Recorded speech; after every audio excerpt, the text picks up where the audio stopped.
Hi, I'm Samaya, and this is my audience member with me today, Teddy.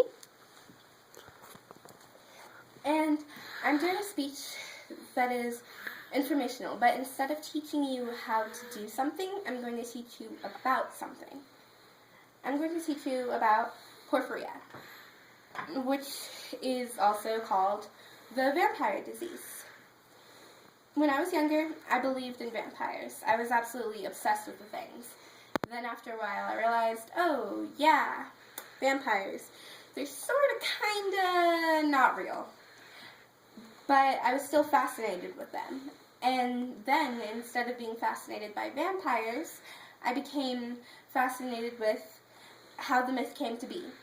Why did people think there were vampires?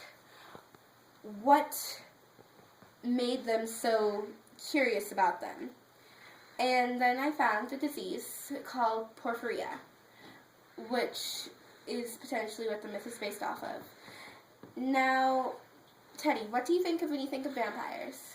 Oh, sharp teeth, sharp claws, very strong, drink blood, can't eat garlic, allergic to the sun, allergic to holy water, scary creatures in the night, the classic Hollywood monster. Exactly.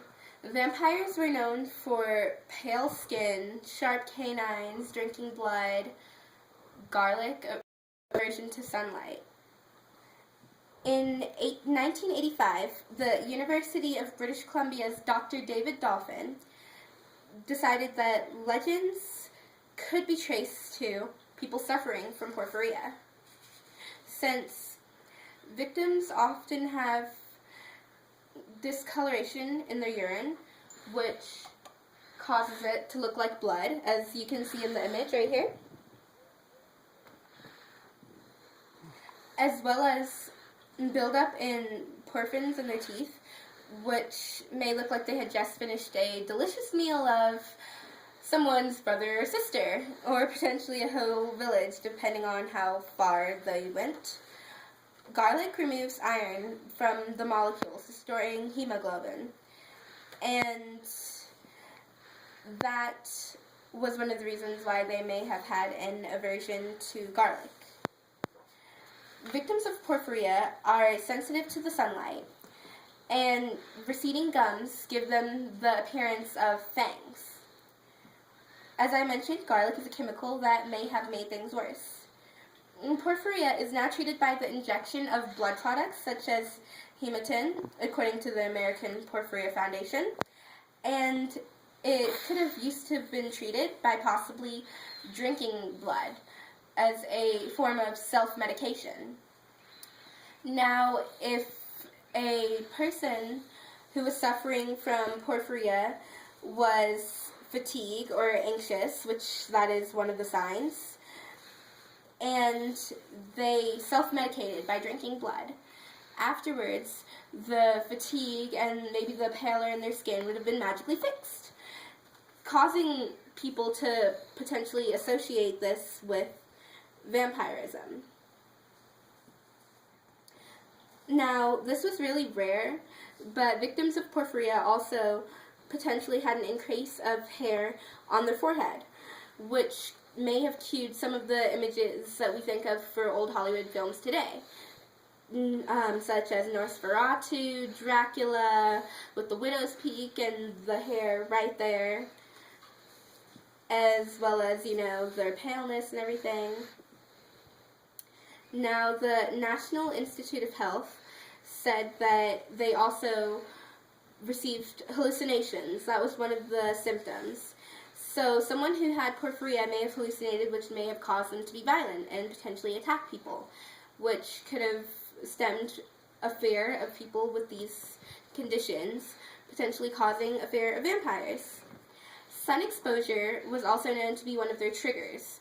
So if someone who had porphyria went into the sun, they may have afterwards had blisters, and everything might have been made worse from their hemoglobin not acting right. And because of this, this would develop an aversion to the sun, according to WebMD anyways. Porphyria is not just one problem, but a group of many rare genetic blood disorders. It's characterized by a buildup of porphyrin molecules in the body. This is an image of a man suffering from porphyria, which you see some of the symptoms: the drawn back gums, his paleness, his pallor in his skin. In this example, you see the hair on his forehead.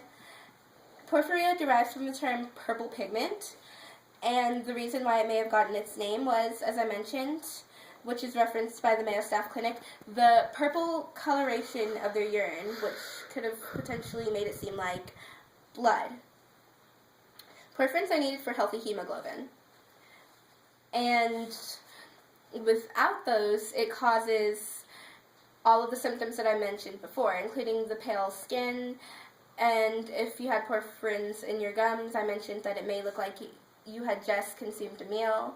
So all of these symptoms added up to one. They sound exactly like some of the things that we know of with vampires. We know, okay, vampires plus garlic equals no. And we know you're not going to see a vampire walking out in the sunlight. And they're really pale, and in the cases of the olden depictions of vampires, oh, they have the hair on their forehead. All of these, which are symptoms of victims with porphyria. So, victims with porphyria may have been where the myth of vampires, in fact, stemmed.